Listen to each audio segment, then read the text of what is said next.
Cylinder ಕಳ್ಳರ ಹಾವಳಿ ಕಡಿಮೆ ಆಗ್ತಲ್ಲ ಬೆಂಗಳೂರಿನಲ್ಲಿ. ಹೆಲ್ಮೆಟ್ ಧರಿಸಿಕೊಂಡು ಮನೆಯೊಂದರಲ್ಲಿ ಸಿಲಿಂಡರ್ನ ಕಳ್ಳ ಕದ್ಕೊಂಡು ಹೋಗಿರೋ ಘಟನೆ ನಡೆದಿದೆ. ಒಂದು ಸಿಲಿಂಡರ್ ಕದ್ದು ಸ್ಕೂಟರ್ನಲ್ಲಿ ಎಸ್ಕೇಪ್ ಆಗಿದ್ದಾನೆ. ಕಾಡುಗೋಡಿ ಮನೆಯೊಂದರಲ್ಲಿ ಸಿಲಿಂಡರ್ ಕಳ್ಳತನದ ಕೈ ಚುಳುಕ ರೆಕಾರ್ಡ್ ಆಗಿದೆ. ವೈಟ್ ಫೀಲ್ಡ್ ಬಳಿಯ ಕಾಡುಗೋಡಿಯಲ್ಲಿ ನಡೆದಿರೋ ಘಟನೆ ಇದು. ಮಧ್ಯರಾತ್ರಿ 3 ಗಂಟೆಗೆ ನಡೆದಿರೋ ಕೃತ್ಯ. ಬೇಸ್ಮೆಂಟ್ ನಲ್ಲಿ ಇಟ್ಟಿದ್ದ ಸಿಲಿಂಡರ್ನ ಕದ್ಕೊಂಡು ಹೋಗಿದ್ದಾರೆ. ಯಾವಾಗ ಸಿಲಿಂಡರ್ ಸಿಗ್ತಾ ಇಲ್ವೋ ಸಿಲಿಂಡರ್ನ ಚಿನ್ನಕ್ಕಿಂತಲೂ ಜೋಪಾನವಾಗಿ ಕಾಯ್ಕೋಬೇಕಾದ ಪರಿಸ್ಥಿತಿ ಬಂದ್ಬಿಟ್ಟಿದೆ. ಖಾಲಿ ಸಿಲಿಂಡರ್ನು ಬಿಡಲ್ಲ, ತುಂಬಿರೋದಂತೂ ತಲೆ ನೀವು ಯೋಚನೆ ಮಾಡಬೇಡಿ. ಕಣ್ಣು ಮುಚ್ಚಿ ಬಿಡೋ ಅಷ್ಟರಲ್ಲಿ ಎಸ್ಕೇಪ್ ಮಾಡ್ತಾರೆ.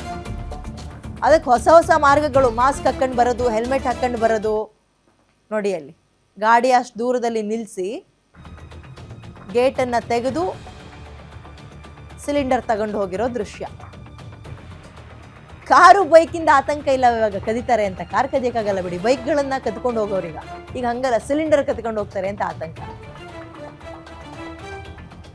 ಮತ್ತಷ್ಟು ಮಾಹಿತಿ ನನ್ನ ಕಲ್ಲಿಗ ಗಿರೀಶ್ ನೀಡ್ತಾರೆ. ಗಿರೀಶ್, ಸಿಲಿಂಡರ್ನ ಅಭಾವ ಶುರುವಾದಾಗಿಂದ ಇಂತಹ ಕೈ ಚಳಕಗಳು ಅಥವಾ ಇಂತಹ ಕಳ್ತನಗಳು ಕಾಣಿಸ್ತಲೇ ಇದೆ.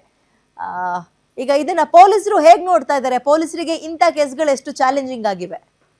ವಿದ್ಯಾ, ಯಾವಾಗ ಮಧ್ಯಪ್ರಾಚ್ಯದಲ್ಲಿ ಯುದ್ಧದ ಬಿಸಿ ಹೆಚ್ಚಾಯಿತು, ಅದು ಭಾರತಕ್ಕೆ ತಟ್ಟು. ಭಾರತಕ್ಕೆ ನೇರವಾಗಿ ಅಲ್ಲದೆ ಇದ್ರು ಸಿಲಿಂಡರ್ ಕಳ್ಳತನದ ಮೂಲಕ ತಡ್ತಾ ಇದ್ದಂತ ಹೇಳ್ಬೋದು. ಪೊಲೀಸರಿಗೆ ಒಂದು ದೊಡ್ಡ ರೀತಿಯ ತಲೆನೋವಾಗಿದೆ ಅಂತ ಹೇಳಿ ತಪ್ಪಾಗ್ಲಿಕ್ಕಿಲ್ಲ. ಯಾಕಂದ್ರೆ ಯಾವಾಗ ಸಿಲಿಂಡರ್ ಕಳ್ಳರು ಎಂಟ್ರಿ ಕೊಡ್ತಾರೆ. ಈ ಸಿಲಿಂಡರ್ ಅಂತಂದ್ರೆ ಮಾಮೂಲಿ 18 ಕೆಜಿ 20 ಕೆಜಿ ಸಿಲಿಂಡರ್ ಮನೇಲಿ ಇರುತ್ತೆ.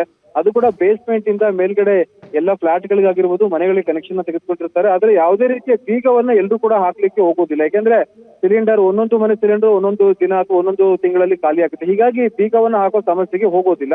ಇದೇ ಇವರ ಒಂದು ಕಿಲಿಕೆಯಾಗಿದೆ ಅಂತಾನೆ ಹೇಳ್ಬೋದು. ಯಾವಾಗ ಅಲ್ಲಿ ಬೀಗ ಇರಲ್ಲ, ಆರಾಮಾಗಿ ಇವರು 2 ವೀಲರ್ ಅಲ್ಲಿ ಹೋಗಿ ಬೇಸ್ಮೆಂಟ್ ಗೆ ಹೋಗಿ ಎಷ್ಟು ಬೇಕೋ ಅಷ್ಟು ಸಿಲಿಂಡರ್ ಗಳನ್ನ ತೆಗೆದುಕೊಂಡು ಹೋಗ್ತಾರೆ. ಇಲ್ಲಿ ಒಂದು ಸಿಲಿಂಡರ್ ಕಳ್ತನ ಆಗಿದೆ ಕಾಡುಗೋಡಿ ಪೊಲೀಸ್ ಠಾಣಾ ವ್ಯಾಪ್ತಿಯ ಮನೆಯೊಂದರಲ್ಲಿ. ಅಷ್ಟಕ್ಕೂ ಈ ಕಳ್ಳ ನೋಡಿ ಮಧ್ಯರಾತ್ರಿ ಹೋಗಿ ಯಾರು ಇಲ್ಲದ ಸಮಯವನ್ನ ನೋಡ್ಕೊಂಡು ಗೇಟ್ ಬೀಗ ಕೂಡ ಹಾಕಿರೋದಿಲ್ಲ, ಎಲ್ಲವನ್ನು ಕೂಡ ಈತ ಅಬ್ಸರ್ವ್ ಮಾಡ್ತಾನೆ. ನಂತರದಲ್ಲಿ ಸಿಲಿಂಡರ್ ನ ಎತ್ಕೊಂಡು ಹೋಗ್ತಾನೆ. ಈತ ಕದ್ದಿರೋ ರೀತಿಯನ್ನ ನೋಡ್ತಾ ಹೋದ್ರೆ ಈತ ಒಂದು ಸಿಲಿಂಡರ್ ನ ಕದಿಯೋದಕ್ಕೆ ಬಂದವನಲ್ಲ. ಈ ಹಿಂದೆ ಸಾಕಷ್ಟು ಸಿಲಿಂಡರ್ ಗಳನ್ನ ಆತನ ಏರಿಯಾದಲ್ಲಿ ಕದ್ದಿದ್ದಾನೆ ಅಂತಾನೆ ಹೇಳ್ಬೋದು. ಒಂದು ಎರಡನೇದಾಗಿ ಪೊಲೀಸರು ಸಿಸಿಟಿವಿನ ಪರಿಶೀಲನೆ ಮಾಡ್ತಾ ಇದ್ದಾರೆ. ಏನು ಗಾಡಿಯ ನಂಬರ್ ಕೂಡ ಪತ್ತೆ ಹಚ್ಚಿದ್ದಾರೆ. ಹೀಗಾಗಿ ಇವನ್ನ ಸದ್ಯದಲ್ಲೇ ಹಿಡಿಯುವ ಎಲ್ಲ ಲಕ್ಷಣಗಳಿದೆ ವಿದ್ಯಾ.